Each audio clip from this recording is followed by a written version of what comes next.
വെള്ളം കയറിയ വാഹനങ്ങൾ എന്തു ചെയ്യും? ശരിയാക്കിയെടുക്കാൻ പറ്റുമോ? സ്വാഗതം സുഹൃത്തുക്കളെ മോട്ടോറിക്കയിലേക്ക്.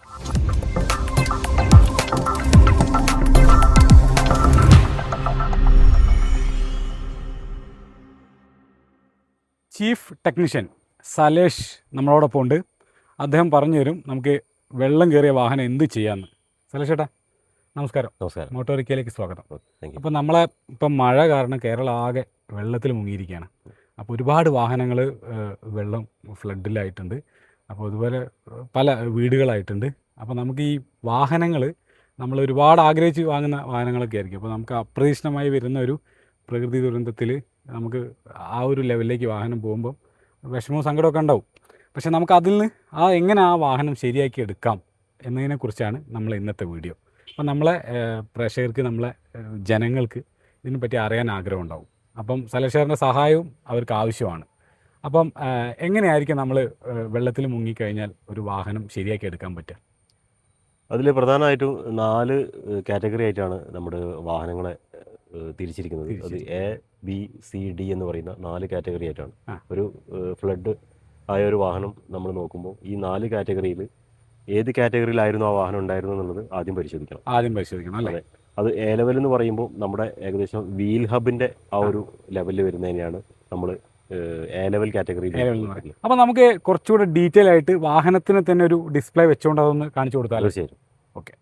ആദ്യമായിട്ട് നമ്മൾ ഒരു വാഹനത്തിൻ്റെ A ലെവൽ എന്ന് പറയുന്ന ആ ഒരു ലെവലിനെ കുറിച്ചാണ് നമ്മൾ പറയുന്നത്. ഏകദേശം നമ്മുടെ ഈ ഒരു വീലിൻ്റെ ഈ ഒരു ഹബിൻ്റെ ലെവൽ വരുന്നതിനെയാണ് നമ്മൾ A ലെവൽ കാറ്റഗറി എന്ന് പറയുന്നത്. റണ്ണിംഗ് ബോർഡ് ഫുള്ളായിട്ട് മുങ്ങോ? അല്ല, അതിൻ്റെ റണ്ണിംഗ് ബോർഡിൻ്റെ താഴെയായിട്ടാണ് വരിക അല്ലേ? ആ ഒരു പാർട്ടിലാണ് നമ്മൾ A ലെവൽ എന്ന് പറയുന്നൊരു വിഭാഗത്തിൽ പെടുന്നത്. ഇതിൽ വന്നു കഴിഞ്ഞാലുള്ള ബുദ്ധിമുട്ടുകൾ എന്തൊക്കെയാണെന്ന് വെച്ചാൽ നമ്മുടെ ബ്രേക്ക് സിസ്റ്റം, അതേപോലെ ബെയറിങ്, വീൽ ബെയറിംഗ് ഒക്കെ നമുക്ക് ഡാമേജ് ആകാനുള്ള ഒരു ചാൻസസ് വളരെ കൂടുതലാണ്. അതെ. അപ്പോൾ ഈ ഒരു ലെവലിൽ ഓടിക്കുന്ന വാഹനങ്ങൾ നമ്മൾ ചിലപ്പോൾ കൊണ്ടുപോയി പാർക്ക് ചെയ്ത് പിന്നീട് അതൊരു ആഴ്ചകളൊക്കെ ചിലപ്പോൾ നിർത്തിയിട്ട് ഉപയോഗിക്കാതെ കിടക്കും. അങ്ങനെ വരുന്ന സമയത്ത് ഇതിലൊക്കെ റസ്റ്റ് വരികയും അതുകൊണ്ട് ഇതിൻ്റെ ഹാൻഡ് ബ്രേക്ക് സ്റ്റക്ക് ആവുക, അങ്ങനത്തെ കുറേ ബുദ്ധിമുട്ടുകൾ ഇതുകൊണ്ട് വരും. ബ്രേക്കിംഗ് സിസ്റ്റം, അതെ, സസ്പെൻഷനും ബന്ധപ്പെട്ടുള്ള സാധനങ്ങൾക്കൊക്കെ ഒരു ഡാമേജ് വരാനുള്ള സാധ്യത A ലെവലിൽ പറയും. പിന്നെ അടുത്തൊരു കാറ്റഗറി വരുന്നത് അതിൻ്റെ B ലെവലാണ്. B ലെവൽ എന്ന് പറയുമ്പോൾ നമ്മുടെ ഈ വാഹനത്തിൻ്റെ ഈ ഒരു റണ്ണിംഗ് ബോർഡ് കവർ ചെയ്തിട്ട് ഏകദേശം നമ്മുടെ ഈ ഒരു സീറ്റിൻ്റെയൊക്കെ ഇൻസൈഡിൽ ആ ലെവലിൽ വരെ വരും. ഈ ഒരു ലെവലിലൊക്കെ വരുന്നതിന് നമ്മൾ B ലെവൽ കാറ്റഗറിയിലാണ് ഉൾപ്പെടുത്തുന്നത്. അപ്പോൾ പ്ലാറ്റ്ഫോം ഫുള്ളായിട്ട് മുങ്ങും. അതെ, B ലെവലിൽ.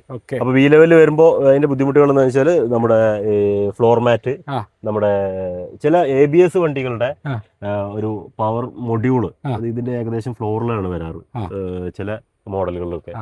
പിന്നെ അതേപോലെ അത് എയർ ബാഗുള്ള വണ്ടികളാണെങ്കിൽ അതിന്റെ സീറ്റ് ബെൽറ്റിന്റെ സെൻസറുകൾ ഡാമേജ് ആവാനുള്ള സാധ്യത കൂടുതലാണ്. അപ്പൊ മേജർ പ്രശ്നമായിരിക്കും അത്. അതെ. രണ്ടാമത് B ലെവൽ എന്ന് പറയുമ്പോൾ കുറച്ചും കൂടി ഒരു ഗൗരവം വരുന്ന ഒരു സംഭവമാണ്. നമ്മുടെ അടുത്ത ലെവലാണ് C ലെവൽ അല്ലേ? C ലെവലാണ് വരുന്നത്. C ലെവലിൽ നമ്മൾ വരിക നമ്മുടെ ഈ ഡാഷ് പാനൽ, അതായത് ഈ ഒരു ഡാഷ് ബോർഡ് പൂർണ്ണമായിട്ടും മുങ്ങുന്ന രീതിയിൽ. അതെ, ഓൾമോസ്റ്റ് ഒരു 3/4 ഭാഗത്തോളം എഞ്ചിൻ അടക്കം മുങ്ങുന്ന ആ ഒരു കാറ്റഗറിയിൽ വരുന്നതിനാണ് നമ്മൾ C ലെവൽ എന്ന് പറയാം. അതിൽ C ലെവൽ എന്ന് പറയുന്നത് ഏറ്റവും ഗൗരവമുള്ളതും കൂടുതൽ ഇലക്ട്രോണിക്സ് ഡാമേജ് ആവുന്ന ഒരു കാറ്റഗറിയാണ്.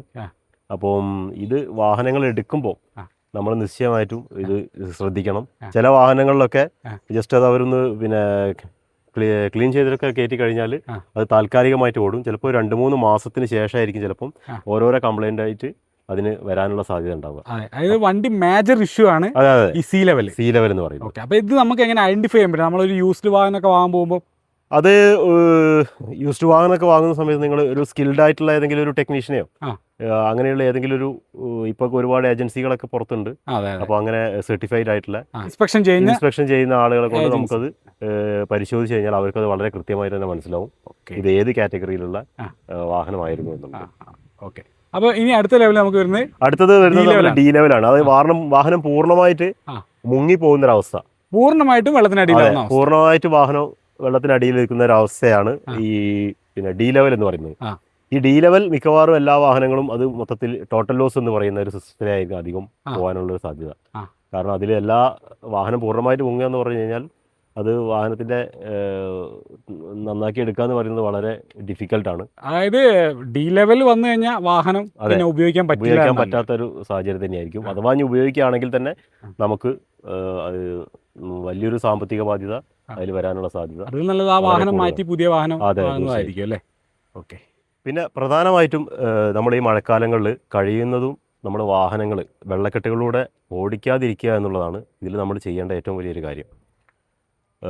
ഇപ്പോൾ ഒരുവിധ ആളുകളൊക്കെ വെള്ളത്തിൻ്റെ എത്രയാണ് വെള്ളത്തിൻ്റെ റോഡിലുള്ള അളവ് എന്നൊന്നും അറിയാതെ വാഹനം വെള്ളത്തിലേക്ക് ഇറക്കുകയും അത് ഈ പറയുന്ന ഏത് ലെവലിലാണ് നിൽക്കുന്നത് പോലും അറിയാതെ നമ്മൾ വാഹനം ഓടിച്ച് കയറ്റുന്നൊരു സ്ഥിതിയെ കാണുന്നുണ്ട്. അപ്പോൾ നമ്മുടെ വാഹനം നമ്മൾ ഏറ്റവും കെയർ ചെയ്യാൻ ആദ്യം ചെയ്യേണ്ട ഒരു കാര്യം എന്ന് വെച്ചാൽ കഴിയുന്നതും ആവശ്യങ്ങൾക്കല്ല അത്യാവശ്യങ്ങൾക്ക് മാത്രമായിട്ട് വാഹനങ്ങൾ ഉപയോഗിക്കുക എന്നുള്ളൊരു സംഭവമാണ് നമ്മൾ ചെയ്യേണ്ടത്. കാരണം വാഹനം വെള്ളത്തിലിറങ്ങിക്കഴിഞ്ഞാൽ നമുക്ക് ഒരുപാട് നാശനഷ്ടങ്ങൾ സംഭവിക്കാനുണ്ട്.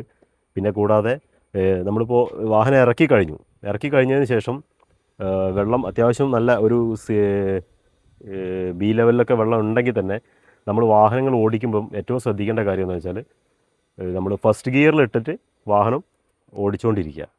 അതിൽ ഗിയർ ഡൗൺ ചെയ്യാനോ ആക്സലറേഷൻ നല്ലോണം കൊടുക്കുക.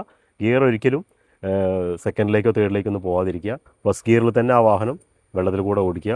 എന്തെങ്കിലും കാരണവശാൽ വാഹനം ഓഫ് ആവുകയാണെങ്കിൽ ഒരിക്കലും വാഹനം സ്റ്റാർട്ട് ചെയ്യാൻ ശ്രമിക്കരുത്.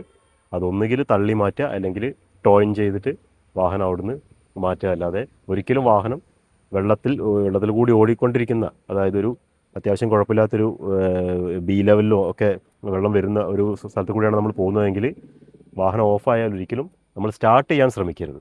അതാണ് ഏറ്റവും ശ്രദ്ധിക്കേണ്ട മറ്റൊരു കാര്യം. പിന്നെ നമ്മളിപ്പോൾ മഴക്കാലത്ത് വേറൊരു ശ്രദ്ധിക്കേണ്ട ഒരു കാര്യം എന്ന് വെച്ചാൽ വാഹനങ്ങൾ ഓടിക്കുമ്പോൾ വേഗത പരമാവധി കുറച്ചുകൊണ്ട് ഓടിക്കാൻ ശ്രമിക്കുക. കാരണം ഇപ്പോൾ നമ്മുടെ ഹൈവേകളൊക്കെ അത്യാവശ്യം നല്ല ക്വാളിറ്റിയുള്ള റോഡുകളാണ്. അപ്പോൾ അതിലൊക്കെ വെള്ളം വെള്ളക്കെട്ടുകളുണ്ടാവും. അപ്പോൾ അതിലൂടെ തന്നെ വാഹനങ്ങൾ ഓടുന്ന സമയത്ത് നമ്മുടെ ബ്രേക്കിംഗ് സിസ്റ്റം ഒന്നും അത്ര പ്രോപ്പറായിട്ട് വർക്ക് ചെയ്തോണമെന്നില്ല. നമ്മൾ ചവിട്ടുന്ന സ്ഥലത്ത് തന്നെ വണ്ടി നിൽക്കണമെന്നില്ല. അപ്പോൾ ടയറും വെള്ളവും തമ്മിലുള്ള ആ ഒരു സർഫസ് വരുന്നതിൽ ഗ്രിപ്പിങ്ങിൻ്റെ ഒരു പ്രശ്നം വരുന്നുണ്ട്. അപ്പോൾ വാഹനം സ്കിഡാവാനും നമ്മുടെ മറ്റു വാഹനങ്ങൾ പോയി ഇടിക്കാനുള്ള സാധ്യത വളരെ കൂടുതലാണ്. പിന്നീട് നമ്മൾ ശ്രദ്ധിക്കേണ്ട കാര്യം വെച്ചാൽ ടയർ നിർബന്ധമായിട്ട് നമ്മൾ ചെക്ക് ചെയ്യണം. ടയറിൻ്റെ ഗ്രിപ്പുകൾ അത് ഏറ്റവും കൂടുതൽ നമ്മൾ ശ്രദ്ധിക്കേണ്ട ഒരു കാര്യമാണ്. റീപ്ലേസ് ചെയ്യേണ്ട കേസാണെങ്കിൽ അത് നിർബന്ധമായിട്ടും റീപ്ലേസ് തന്നെ ചെയ്യുക. പ്രത്യേകിച്ച് നല്ല ടയറുകൾ നമ്മൾ ഫ്രണ്ടിൽ ഫിക്സ് ചെയ്യുക. അതേപോലെ വീൽ അലൈൻമെൻറ്റ്, ബാലൻസിങ് അങ്ങനത്തെ സംഭവങ്ങളൊക്കെ കറക്റ്റായിട്ട് തന്നെ ചെയ്യുക. പിന്നീട് നമ്മൾ വരുന്നത് നമ്മുടെ വിൻഷീൽഡ്. ഏറ്റവും കൂടുതൽ പ്രശ്നങ്ങൾ കസ്റ്റമേഴ്സ് നേരിടുന്നതാണ് വിൻഷീൽഡ്. രാത്രി കാലങ്ങളിൽ യാത്ര ചെയ്യുന്ന സമയത്ത് ഇതിൽ നമ്മൾ വാഹനങ്ങൾ വാഷ് ചെയ്യുന്ന സമയത്ത് അത് പ്രോപ്പറായിട്ട് വൈപ്പ് ചെയ്യാതിരിക്കുകയും തുടയ്ക്കാതിരിക്കുകയൊക്കെ ചെയ്യുന്ന സമയത്ത് ഇതിൽ വാട്ടർ മാർക്ക് വരുന്ന ഒരു സാധ്യത വളരെ കൂടുതലാണ്. പല കസ്റ്റമേഴ്സും കംപ്ലയിൻറ്റ് ചെയ്യുന്നതിനാണ്. അപ്പോൾ ഈ വാട്ടർ മാർക്സ് വന്നു കഴിഞ്ഞാൽ എന്താ ബുദ്ധിമുട്ടെന്ന് കഴിഞ്ഞാൽ നമുക്ക് രാത്രി കാലങ്ങളിൽ എതിർ വാഹനങ്ങളുടെ വെളിച്ചം നമ്മുടെ വിൻഷീൽഡ് തട്ടുമ്പോൾ നമുക്ക് പുറമേക്കുള്ള കാഴ്ച മങ്ങുകയും അത് ക്ലിയർ അല്ലാതെ വരികയും ചെയ്യും. അപ്പോൾ അതിനൊക്കെ ഇപ്പോൾ ഒരുപാട് ടെക്നോളജീസ് ഉണ്ട്. അതിന് നമ്മൾ പോളിഷിങ് സിസ്റ്റത്തിലൂടെയൊക്കെ അത് മാറ്റിയെടുക്കാനുള്ള സജ്ജീകരണം ഇപ്പോൾ നിലവിലുണ്ട്. പിന്നീട് നമ്മൾ ഇതിൻ്റെ വൈപ്പർ ഏറ്റവും കൂടുതൽ ശ്രദ്ധിക്കേണ്ട കാര്യം തന്നെയാണ്. ഒരു സീസൺ കഴിഞ്ഞ് കഴിഞ്ഞാൽ നിർബന്ധമായും വൈപ്പറുകൾ നമ്മൾ റീപ്ലേസ് ചെയ്യാൻ നോക്കുക. കാരണം അതൊരു സീസണിൽ വരെ മിക്കവാറും അത് നിൽക്കുകയുള്ളൂ. ഇത്രയും കാര്യങ്ങൾ നമ്മൾ നല്ലതുപോലെ ചെക്ക് ചെയ്യേണ്ടതാണ്. പിന്നീട് വരുന്നത് നമ്മുടെ ഹെഡ് ലാമ്പാണ്. എല്ലാ ലാമ്പുകളും അല്ലേ? ഹെഡ് ലാമ്പ് പ്രത്യേകിച്ച് നമ്മൾ നോക്കുക. ഇതൊക്കെ ചിലപ്പോൾ ഫെയ്ഡ് ആവാനുള്ള ചാൻസസ് ഉണ്ടാവും കാലപ്പഴക്കം കൊണ്ടൊക്കെ. അപ്പം അത് റീപ്ലേസ് ചെയ്യേണ്ടതാണെങ്കിൽ റീപ്ലേസ് ചെയ്യാം. അല്ലാതെ ഇപ്പോൾ ഒരു പോളിഷിങ് സിസ്റ്റം ഒക്കെ ഉണ്ട്. അത് എത്രത്തോളം സക്സസ് ആണെന്ന് അറിയുന്നില്ല. എന്നാലും ചില കസ്റ്റമേഴ്സിനൊക്കെ അതിൽ ഗുണങ്ങൾ കിട്ടുന്നുണ്ടെന്ന് പറയുന്നുണ്ട്. അതല്ലെങ്കിൽ അത് റീപ്ലേസ് ചെയ്യേണ്ടതാണെങ്കിൽ എന്തായാലും റീപ്ലേസ് ചെയ്യുക.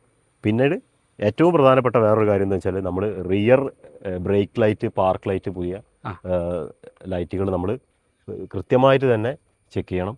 അത് നിങ്ങൾ വർക്ക്ഷോപ്പുകളിലൊക്കെ കയറ്റുന്ന സമയത്ത് തന്നെ അത് ക്ലിയർ ആയിരിക്കണം. കാരണം ഈ ഒരു ഫ്രണ്ടിലുള്ള വാഹനം ബ്രേക്ക് ചെയ്തിരിക്കുന്നു എന്നുള്ളത് ബാക്കിൽ വരുന്ന വാഹനക്കാർക്ക് അറിയണം എന്നുണ്ടെങ്കിൽ ഈ ഒരൊറ്റ മാർഗത്തിലൂടെ അത് അറിയാൻ പറ്റുള്ളൂ.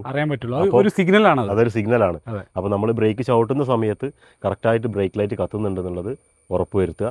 അതേപോലെ തന്നെ പാർക്ക് ലൈറ്റ്, ഈ ലൈസൻസ് പ്ലേറ്റ്, അതായത് നമ്പർ പ്ലേറ്റിൻ്റെ താഴെ വരുന്ന ലൈറ്റുകൾ, എല്ലാ ലൈറ്റുകളും മഴക്കാലത്ത് എന്നല്ല, ശരിക്കും ലൈറ്റുകളെല്ലാം വളരെ പ്രോപ്പർ ആയിരിക്കണം. പക്ഷേ മഴക്കാലത്ത് അതിൻ്റെ ആവശ്യം കുറച്ചുകൂടി കൂടുതലായിട്ട് വരും. കാരണം മഴയുള്ള സമയത്ത് നമുക്ക് ഈ ഒരൊറ്റ ഇൻഡിക്കേഷനിൽ കൂടെ മാത്രമേ ഉള്ളൂ നമ്മുടെ പുറകിൽ വരുന്ന വാഹനങ്ങൾക്ക് നമ്മൾ എന്താണ് ചെയ്യാൻ പോകുന്നത് എന്നുള്ളതിൻ്റെ ഒരു ചെറിയൊരു ഇൻഡിക്കേഷൻ കൊടുക്കുന്നതാണ്. അത് നിർബന്ധമായിട്ട് നമ്മൾ ചെയ്യേണ്ട ഒരു കാര്യമാണ്.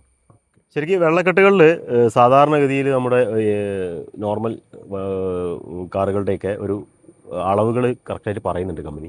ഒരു ഏകദേശം ഒരു 30 mm ഒക്കെ വരെ ഉള്ള വെള്ളങ്ങളിൽ മാത്രമേ വാഹനങ്ങൾ ഇറക്കാൻ പാടുള്ളൂ എന്നുണ്ട്. Ground clearance. അതെ. അപ്പോൾ അത് ഗ്രൗണ്ട് ക്ലിയറൻസ് കൂടുന്ന വണ്ടികൾക്ക് അതിൽ കുറച്ച് മാറ്റങ്ങൾ വരുന്നുണ്ട്. ചിലപ്പോൾ ഇതിൽ 70 mm മുകളിലേക്ക് വരും. അതായത് SUV വാഹനങ്ങൾക്കൊക്കെ കുറച്ചുകൂടി ഗ്രൗണ്ട് ക്ലിയറൻസ് കൂടുതലായിരിക്കും. അപ്പോൾ ഓരോ വാഹനങ്ങൾക്കും ആ ലെവൽ വ്യത്യാസം. അതെ. സാധാരണഗതിയിലൊക്കെ ഈ ഒരു ലെവലാണ്. പിന്നെ അത് വലിയ വാഹനങ്ങളിലേക്ക് കിടക്കുമ്പോൾ അതിൻ്റെ ലെവൽ കുറച്ചുകൂടി കൂടും. അത് എന്തിനാണ് പ്രധാനമായിട്ടും അങ്ങനെ കൊടുത്തിരിക്കുന്നതെന്ന് വെച്ചാൽ നമ്മുടെ ഈ ബ്രേക്ക് സിസ്റ്റം, ഞാൻ മുമ്പ് ഈ ഒരു എ ലെവലിനെ പറ്റി പറഞ്ഞിരുന്നല്ലോ. അപ്പോൾ ആ എ ലെവലിൻ്റെ ആ ഒരു വണ്ടിയുടെ ബ്രേക്ക് സിസ്റ്റത്തിന് കംപ്ലൈൻറ്റ് വരാതിരിക്കാനാണ്. അതൊരു കസ്റ്റമർക്ക് ഒരു അവയർനെസ്സിന് വേണ്ടിയിട്ടാണ് ആ ഒരു മെഷർമെൻറ്റ് കൊടുത്തിരിക്കുന്നത്. അപ്പം കഴിയുന്നതും വാഹനങ്ങളിൽ എത്രത്തോളം വെള്ളം ഉണ്ട് എന്നുള്ളത് ഉറപ്പ് വരുത്തിയതിന് ശേഷം മാത്രം വെള്ളക്കെട്ടുകളിലേക്ക് വാഹനം ഇറക്കാൻ ശ്രമിക്കുക. അതായത് വെള്ളക്കെട്ട് കണ്ടാൽ പൂർണ്ണമായിട്ടും വാഹനം അതിനെ പറ്റി അതിൻ്റെ ഒരു കറക്റ്റ് ധാരണ ആയതിനു ശേഷം മാത്രം നമ്മൾ വാഹനം അതിലേക്ക് വെള്ളക്കെട്ടിലേക്ക് ഇറക്കുക എന്നുള്ളതാണ്. ആരും റിസ്ക് എടുക്കേണ്ടതാണ്. പുതിയ വരുന്ന വണ്ടിക്കൊക്കെ സെൻസറുകളാണ്. അപ്പോൾ നമ്മൾ അതും കാണണം. അപ്പോൾ നമ്മൾ വാഷ് ചെയ്യുമ്പോൾ തന്നെ അടിയൊന്നും വാഷ് ചെയ്യാൻ പറ്റില്ല. പണ്ട് നമ്മൾ എഞ്ചിൻ ഷീൽഡറൊക്കെ വരുന്നതിനെ കൊണ്ട്, അണ്ടർ ഷീൽഡർ വരുന്നതിനെ കൊണ്ട് വാഷ് ചെയ്യാനൊക്കെ ബുദ്ധിമുട്ട് തന്നെയാണ്. ഇത്രയും കാര്യങ്ങളാണ് പ്രധാനമായിട്ടുള്ളത് നമ്മൾ സൂക്ഷിക്കേണ്ടത്. അതെ, സൂക്ഷിക്കേണ്ട കാര്യങ്ങൾ. അപ്പോൾ സലേഷ് ചേട്ടൻ വിശദീകരിച്ച കാര്യങ്ങളൊക്കെ സുഹൃത്തുക്കളെ നിങ്ങൾക്ക് മനസ്സിലായിട്ടുണ്ടാവുമെന്ന് ഞാൻ വിചാരിക്കുകയാണ്. അപ്പോൾ പറഞ്ഞ കാര്യങ്ങളൊക്കെ അതുപോലെ നമ്മൾ ശ്രദ്ധിച്ച് വാഹനം ഓടിക്കുക. നല്ല മഴയാണ്, അപ്പോൾ സൂക്ഷിച്ചും വാഹനം ഓടിക്കുക, അല്ലേ? ഈ പറഞ്ഞ പോലെ തന്നെ നമുക്ക് ഒരുപാട് ദൃശ്യങ്ങൾ നമ്മൾ കാണുന്നുണ്ട്. വാഹനങ്ങൾ തെന്നി മാറുന്നതും അതുവഴി അപകടം ഉണ്ടാവുന്നതും ഒക്കെ നമ്മൾ കാണുന്നുണ്ട്. അപ്പോൾ സൂക്ഷിച്ച് വണ്ടി ഓടിക്കുക, സേഫായിരിക്കുക എന്നുള്ളതാണ് എനിക്കും പറയാനുള്ളത്.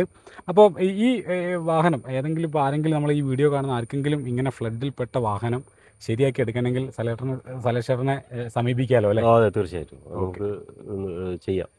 അപ്പോൾ ഞാൻ കോൺടാക്ട് നമ്പർ സ്ക്രീനിലും ഡിസ്ക്രിപ്ഷനിലും കൊടുക്കുന്നുണ്ട്. നിങ്ങൾക്ക് ആർക്കെങ്കിലും ഉപകാരപ്പെട്ടോട്ടെ എന്ന് കരുതിയിട്ടാണത്. അപ്പോൾ നിങ്ങൾക്ക് ആർക്കെങ്കിലും ആവശ്യമുണ്ടെങ്കിൽ ആ നമ്പറിൽ ഒന്ന് കോൺടാക്ട് ചെയ്താൽ മതി. നമ്മളെ വീഡിയോ ഇഷ്ടപ്പെട്ടെങ്കിൽ നിങ്ങളൊന്ന് ലൈക്ക് ചെയ്യുക. ഇതുപോലെ ഫ്ലഡിൽപ്പെട്ട വാഹനങ്ങൾ ആർക്കെങ്കിലും ഉണ്ടെങ്കിൽ അവരിലേക്ക് ഒന്ന് ഈ വീഡിയോ ഷെയർ ചെയ്ത് കൊടുക്കുക. ഒന്ന് സബ്സ്ക്രൈബ് ചെയ്ത് നമ്മളെ കൂടെ കൂടിയ സന്തോഷം, അല്ലേ സലേഷ് ചേട്ടാ? അപ്പോൾ ഇന്നത്തെ വീഡിയോ ഇവിടെ അവസാനിക്കുകയാണ്.